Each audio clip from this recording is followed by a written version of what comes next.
నువ్వు ఎవరికీ చెడు చెయ్యకపోయినా ఈ బాధ నీకే ఎందుకొచ్చింది?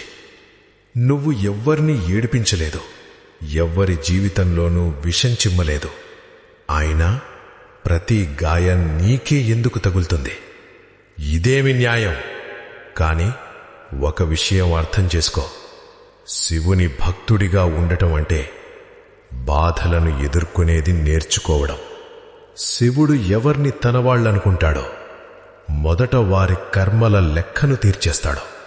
ఆ లెక్క కన్నీళ్లు, ఓటమి, ఒంటరితనంతో నిండిపోయుంటుంది. నువ్వు కుంగిపోయింది నువ్వు చెడ్డవాడివి కాబట్టి కాదు, నువ్వు మంచివాడివి కాబట్టి.